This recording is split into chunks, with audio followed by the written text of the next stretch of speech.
Assalamualaikum warahmatullahi wabarakatuh. Perkenalkan, saya Putri Julia Mizulni, SPI MSI. Saya merupakan salah satu peserta pelatihan dasar calon pegawai negeri sipil Kementerian Pendidikan, Kebudayaan, Riset dan Teknologi gelombang 11 angkatan 119 tahun 2024.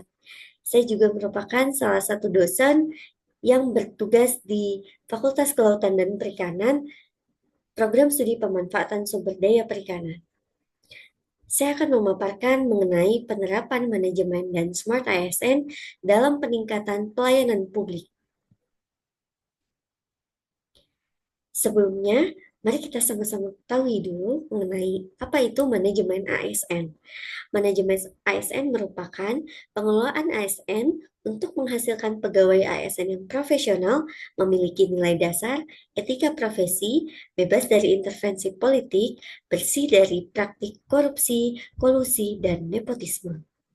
Fungsinya yaitu sebagai rekrutmen dan pengembangan kompetensi, kemudian sebagai manajemen kinerja, dan sebagai pengelolaan disiplin dan etika kerja. Lalu apa itu Smart ASN? SMART dalam konteks aparatur sipil negara merupakan akronim dari strategis, modern, adaptif, responsif, dan transparan.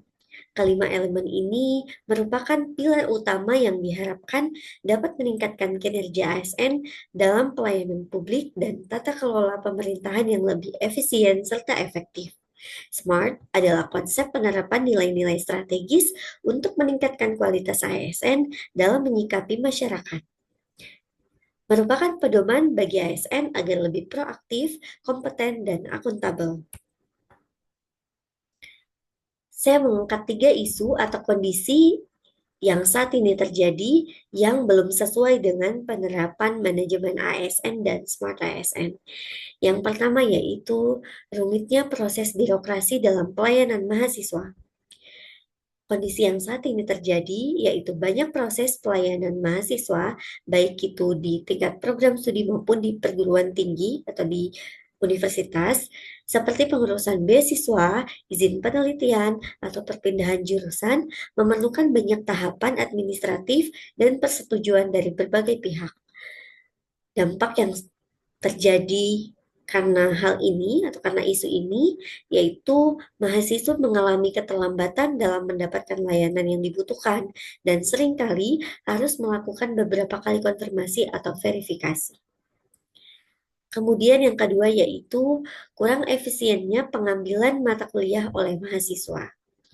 Kondisi yang saat ini terjadi yaitu banyak mahasiswa yang salah dalam merencanakan pengambilan mata kuliah karena kurangnya informasi atau panduan akademik yang memadai, sehingga harus mengulang beberapa mata kuliah atau bahkan tidak memenuhi prasyarat untuk mata kuliah lanjutan.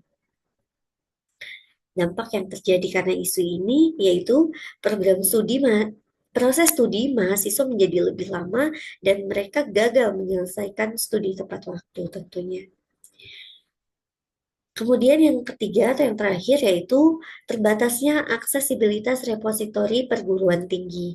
Kondisi yang saat ini terjadi yaitu tentunya banyak perguruan tinggi memiliki repositori kampus yang menyimpan skripsi, tesis, disertasi, jurnal ilmiah, dan berbagai materi akademik lainnya. Namun, akses terhadap repositori ini seringkali ditemukan tidak optimal karena keterbatasan dalam akses online-nya, atau karena masalah akses, atau minimnya publikasi digital. Selain itu, repositori seringkali kurang dioptimalkan untuk diakses dari luar kampus atau dari perangkat mobile. Dampak yang terjadi atas isu ini tentu saja mahasiswa akan kesulitan mengakses karya akademik yang seharusnya dapat mendukung tugas, penelitian, atau tugas akhir mereka. Kurangnya akses ini tentu dapat membatasi referensi dan sumber belajar, sehingga dapat memperlambat proses pembelajaran dan mengurangi kualitas penelitian mahasiswa. Padahal kita tentu sama-sama tahu, dalam proses pembuatan materi akademik, tentu tidak diperbolehkan untuk melakukan tindakan plagiarisme. Namun, karena keterbatasan aksesibilitas repositori perguruan tinggi ini, tentunya akan dapat memperbesar peluang terjadinya plagiarism tersebut. Lalu saya mencoba menganalisis isu-isu tersebut dengan menggunakan metode atau tools USG atau Urgency, Seriousness, dan Growth. Berikut merupakan hasil analisis isu menggunakan metode atau tools USG dalam menetapkan isu prioritas.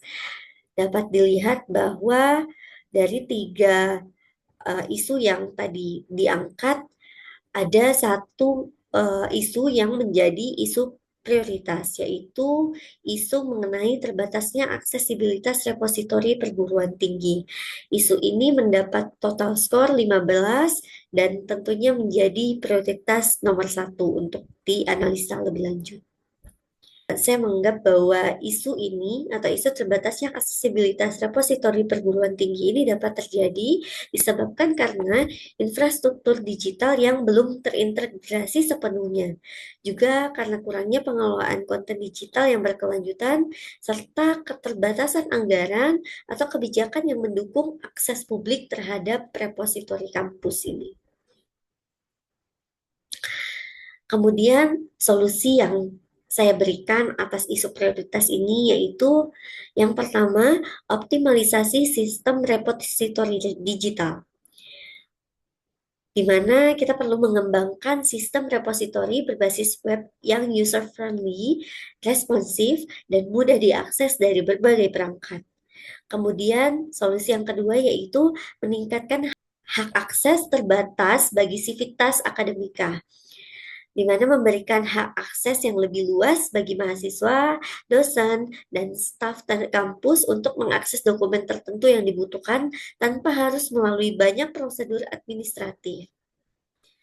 Kemudian, solusi yang ketiga yaitu mengadakan pelatihan penggunaan repositori, yaitu menyediakan program orientasi atau pelatihan bagi mahasiswa tentang cara mengakses dan memanfaatkan repositori ini, sehingga mereka dapat lebih terbantu dalam menemukan sumber yang relevan untuk penelitian atau tugas akhirnya. Baiklah, sekian yang dapat saya sampaikan. Terima kasih atas perhatiannya. Wassalamualaikum warahmatullahi wabarakatuh.